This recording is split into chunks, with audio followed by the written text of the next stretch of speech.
What is going on, guys? Zers here. And today I'm going to do today's video a little differently. Today I'm going to try my hand at doing that whole jump cutting bullshit thing that a lot of YouTubers like to do. Reason why is because, well, I ain't got nothing to lose. I used to think a lot of people did the whole jump cutting bullshit thing because they lacked the ability to carry out a coherent thought throughout the course of a couple of minutes. But now I realize that a lot of people do the whole jump cutting bullshit thing because it's marketable. And also because it covers up all of their mistakes. Like when they trip over their words and shit like that because they're talking so fast. And also they have to edit out all the amount of times where they have to stop and catch their breath because they're talking so goddamn fast.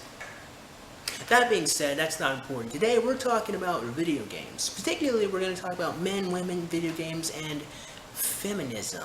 Which I think is going to be a very important topic that needs to be discussed. So let's jump right into it now, shall we? The thing about video games here is feminists love to complain about how misogynistic video games are. Except they never ever realize that video games are very multifaceted, and there's lots of different types of video games to even be discussed. I mean, to call video games entirely misogynistic is very misleading and to be kind of stupid. There are all different types of video games. I mean, you have web browser type games, you have games like Solitaire, you even have Tetris, you even have stuff like Farmville, all different types of video game. The video game that most feminists are normally talking about are RPGs, or role-playing games. Games where you have to build up a character from the start, you know, you assume a role, a position of a hero or some type of class or anything. You guys know what RPG is, you know, basically it's a game where you become a different character, you go out on quests to collect items, to go do more stuff.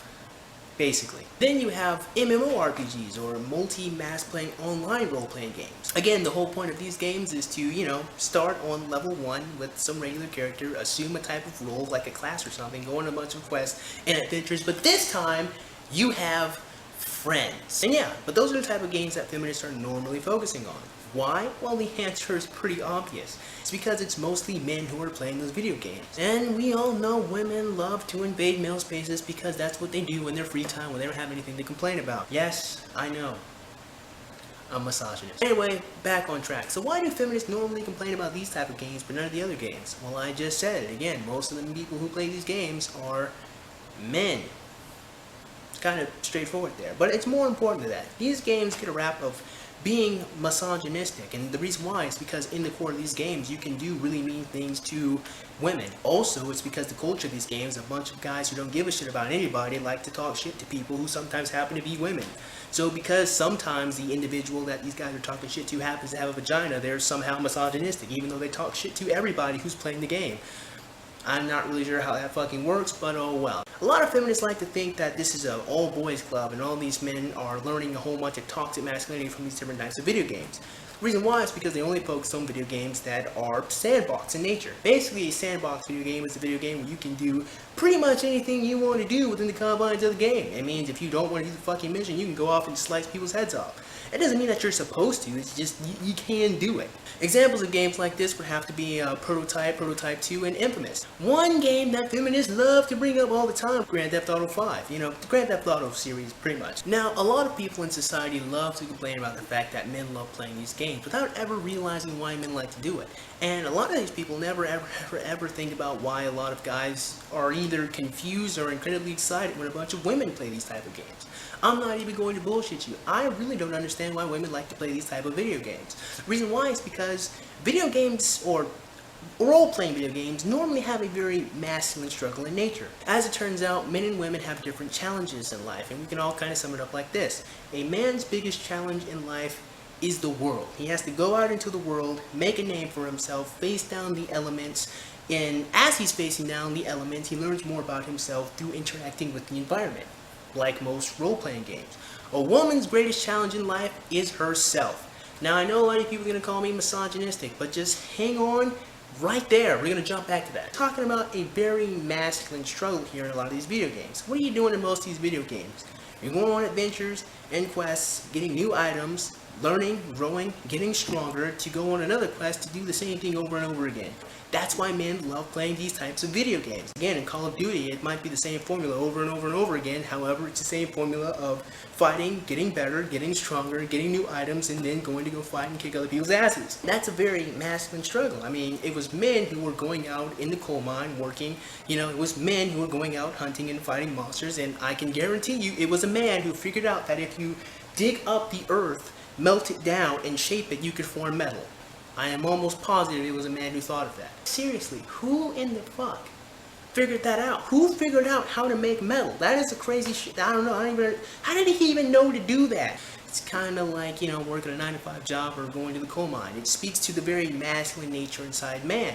To toil, to struggle, to try to become better than what you were the day before. Another example of a man trying to constantly become better than what he was the day before is Mega Man X. The entire theme of the game is getting stronger. You have to get the helmet so you can break bricks. You have to get a super powered up arm so you can shoot more powerful blasters. You have to get body armor so you can take more hits. I mean, the whole entire theme of the game is getting better and growing stronger. Let's start talking about female struggle. Again, a woman's biggest struggle in life is herself. Don't believe me? Think about every time a woman complains about the way she looks. You know, the fact that, you know, she might be a little overweight or maybe not overweight at all. Her solution to that problem is to just exercise. Now, what's stopping her from exercising? Herself. She is her biggest obstacle in fixing her problem. Every female struggle in literature is all about a woman against herself. Think about any romantic comedy that you've ever seen. I bet you the entire plot of the story is the woman has to get out of her own way so she can be happy with the nigga that was there the whole time. Think about the fucking Notebook. That was the thing. The girl had to get out of her own way so she can be happy with the nigga who was there the whole fucking time. As it turns out, mystery type games are actually very popular among a lot of women. Why? Well, because it speaks to their struggle. I mean, in mystery type video games, all of the clues are already there in the game. The only person that's stopping you from advancing forward is yourself. Again, a very feminine struggle. In games like Farmville, where you're the one who have to micromanage and remember all these different type of things and, you know, build plots and, you know, all that jazz, all that bullshit. A woman's greatest struggle is herself. If you want a better example of this, I suggest you check out the anime Watamote. That is a young lady. I mean, seriously, Watamote. That is a show about a young woman, a young, insecure lady. That is a female character done right. I mean, if you watch the show Watamote, who is Tomoki's greatest adversary? Herself. She's the one who puts herself in every situation that she's ever been in throughout the entire course of the series. She is her biggest fucking foe. She has to get out of her own way to be happy. You guys can call me misogynistic until the sun comes down, but I'm being dead ass serious. Again, a woman's greatest adversary is herself. And that is why I don't really understand why women play these type of masculine video games to begin with. I don't really understand how women identify with the masculine struggle of constantly trying to become better than what you were the day before. They don't have to struggle and grow and continue to learn things about themselves. They just have to get out their own ass so they can be happy. So, all that being said, a lot of feminists just don't seem to understand why men love playing video games to begin with. And the reason why is because it speaks to their masculine nature. I don't know why women like to play these type of games. It really confuses me. But a lot of people really do miss the fact that men love playing these types of video games because it speaks to them. Now we get into the most interesting part of the video. Why feminists have such a big gripe with all these violent games? The answer is actually very difficult, and I can't get into it all in today's video, so I'm just going to sum it up really fast. Feminists think that men are going to emulate what they see on the screen because that's what women normally do. I'm going to have to extrapolate on that in a different video, but let's just work on that for right now. A lot of feminists think that men are going to look at the giant glowing rectangle and think that they have to be that way, without ever realizing that no man actually thinks that. Any man who plays God of War knows that he's never going to be called to fight gigantic fucking minotaurs. He knows that it's just a game. It just speaks to the masculine nature to go out and do something, to struggle against something, to overcome. It speaks to that desire, right? And a lot of women and feminists just don't seem to understand that. It's never about the violence and the aggression. It's always and always has been about the challenge. It's always been about the challenge, fighting to overcome something that is greater than what you are. Now, a lot of feminists think that men are going to see these type of really butch and jacked up guys and think that they have to be those guys, without ever realizing that no one fucking thinks that way. There isn't a single guy who thinks that he actually has to become Kratos or God of War, or even probably looks up to the main characters in Grand Theft Auto. And a lot of feminists love to focus on the fact that you can kill prostitutes in Grand Theft Auto without ever realizing that you can kill everybody in that game. I'm not really sure why they focus on the prostitutes. That's really weird to me.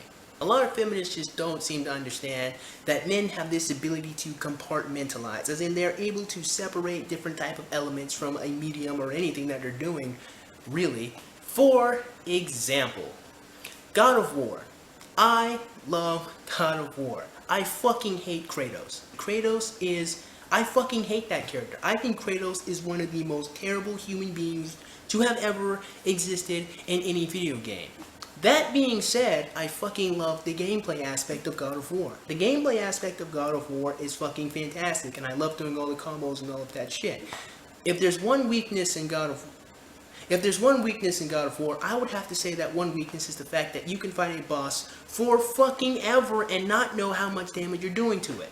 I mean, seriously, like, the number one problem with God of War is the fact that the boss fights are really long and there's no fucking health bar. Like, you'll be fighting that nigga for, like, forever, and you'll be like, it's been 25 minutes, is that nigga dead yet? That's my only gripe with it. A lot of feminists don't seem to understand that men can separate these different elements from video games. Just because you play Grand Theft Auto, it doesn't mean that you're ever gonna even have the desire to kill a goddamn prostitute. But you can do it. And that's not even probably one of the main objectives. It's just possible because that's the type of genre of game that it is. And, well, with the fact that I am really running out of air right now, I think it's time to bring this video to a close. So, to sum up everything that I have said today, men like playing video games because it speaks to their masculine nature to become better than what they were the day before. Feminists hate video games because they think that they're really violent in nature, although they're only focusing on role-playing video games that are violent without thinking about the broader scale of all different types of video games that actually exist in the world. I don't understand why women play role-playing games. I guess they just like the graphics and the action and shit. I don't know. And a woman's greatest struggle in life is herself, while a man's greatest struggle in his life is the world around him. And that's why role-playing video games really speak to men, and why mostly men play these type of games. So that being said, man, I certainly hope you guys enjoyed today's video, and if you did, man, go ahead and click that like button. Go ahead and click that subscribe button. Comment in the comment box below, and as always, have yourself a great day. I will see you cool cats soon. Adios.